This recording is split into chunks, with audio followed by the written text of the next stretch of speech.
Assalamualaikum warahmatullahi wabarakatuh. Halo semuanya, kami dari kelompok 1. Di sini kami akan mempresentasikan mapel sejarah bertemakan masa penjajahan bangsa Spanyol. Di sini saya Putri Cynthia Karnata, absen 26.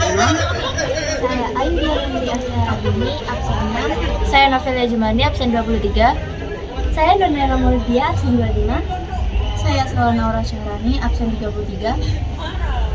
Standby, kamera ready, sound ready, 3, 2, 1, action.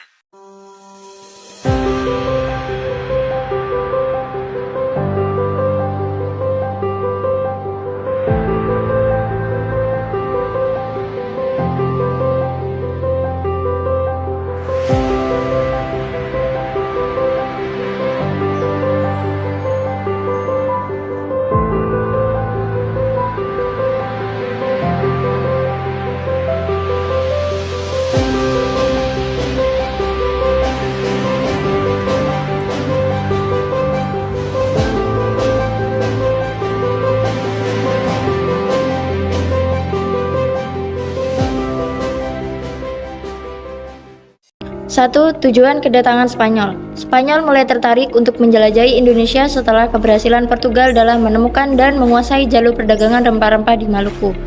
Pada tahun 1521, Spanyol berhasil mendarat di Maluku dikarenakan wilayah Ternate dikuasai oleh Portugis. Maka Spanyol memilih Tidore sebagai tempat untuk berlabuh. Mereka disambut dengan baik oleh Sultan Tidore yang saat itu sedang membutuhkan bantuan untuk menghadapi Ternate yang dibantu oleh Portugis.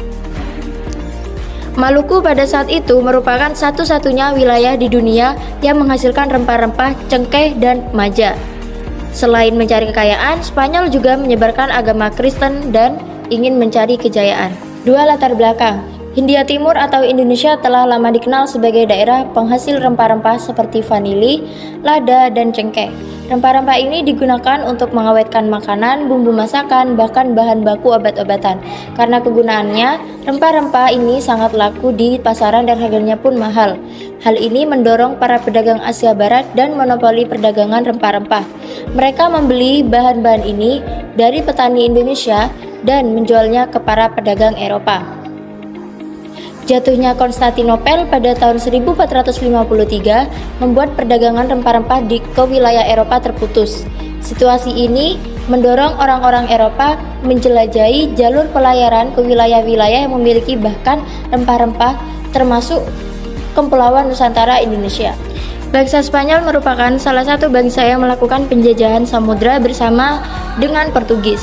Spanyol menjadi salah satu pelopor penjajah samudra dari Spanyol untuk melakukan petualangan di laut luas.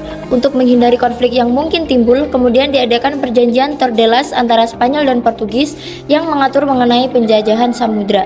A. Kegiatan bangsa Spanyol di Indonesia. Koloniasi Spanyol di Indonesia tahun 1521. Spanyol mulai masuk perairan Indonesia. Awak kapal Trinidad yang ditangkap oleh Portugal dan dipenjarakan, kemudian dengan bantuan pelaut Minahasa dan Papontewu dari kerajaan Manado dapat meloloskan diri. Kedua belas pelaut ini kemudian berdiam di pedalaman Minahasa ke Amurang, terus ke Pontianak. Kemudian setelah beberapa tahun mereka dapat melakukan kontak kembali dengan armada Spanyol yang telah kembali ke Filipina. Tahun 1522, Spanyol mulai koloniasi di Sulawesi Utara. Lalu pada tahun 1560, Spanyol mendirikan pos di Manado. Minahasa memegang peranan sebagai lumbung beras bagi Spanyol ketika melakukan usaha penguasaan total terhadap Filipina. Pada tahun 1550, Spanyol telah mendirikan benteng di Wenang, Lolong Lasut menggunakan kulit sapi dari Benggala, India yang dibawa Portugis ke Minahasa. Tanah seluas kulit sapi yang dimaksud Spanyol adalah tanah seluas tali yang dibuat dari kulit sapi itu. Spanyol kemudian menggunakan orang mengodau untuk menduduki benteng Portugis di Amurang pada tahun 1500-an, sehingga akhirnya Spanyol dapat menduduki di Minahasa. Kegagalan peninggalan bangsa Spanyol di Indonesia. 1. Beteng dahulu. Beteng dahulu beteng yang dibangun Spanyol yang bertujuan untuk pertahanan diri Spanyol. Permusuhan antara dua bangsa Eropa ini tergabung dalam segeta dua kesultanan pengusaha Maluku, Ternate dan Tidore. Banten ini dibangun pada tahun 1610 dengan masa bakti setengah abad sebagai soko guru pertahanan Spanyol di Pulau Rempah ini. 2. Benteng Tesjuborun. Benteng ini sering juga disebut dengan Benteng Run. Titik lokasi benteng berada di sisi barat Pulau Tidore dan berhadapan langsung dengan Pulau Matiri. 3. Tugu Kedutaan Besar Spanyol. Tahun 1521, Magalhães penyeberangan Samudra Pasifik hingga sampai di Kepulauan Masava. Kepulauan tersebut kemudian dikenal dengan nama Filipina yang diambil dari nama Raja Spanyol Filipin.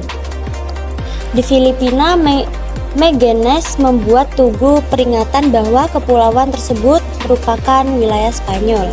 Pengaruh dan dampak bagi bangsa Indonesia yaitu di bidang politik, bidang sosial dan budaya, dan di bidang ekonomi. Kepergian Spanyol dari Indonesia, persengketaan Spanyol dengan Portugis. Kedatangan bangsa Spanyol ini diterima baik oleh Sultan Tidore yang saat itu sedang bermusuhan dengan kerajaan Ternate, dan Ternate dibantu oleh bangsa Portugis. Kedatangan dan perdagangan bangsa Spanyol di Tidore, Maluku menimbulkan pertentangan oleh bangsa Portugis yang menganggap bahwa Spanyol melanggar hak monopoli Portugis. Oleh karena itu, timbullah persaingan juga sejalan dengan dua kerajaan yang sedang bersekutu di Maluku, yaitu kerajaan Ternate di Tidore. Kesimpulannya yaitu, Spanyol tak sempat menguasai kerajaan Nusantara di Indonesia. Spanyol hanya sempat bersaing dengan Portugis di Maluku. Bahkan Spanyol sebenarnya telah berlayar lebih dulu dibanding Portugis. Namun pelayar Spanyol yang termasyhur, Christopher Columbus, tidak berhasil menemukan kepulauan rempah-rempah itu. Columbus hanya sampai ke benua Amerika. Meskipun sebuah keberhasilan besar, Spanyol belum berhasil menemukan kepulauan rempah yang dimaksud.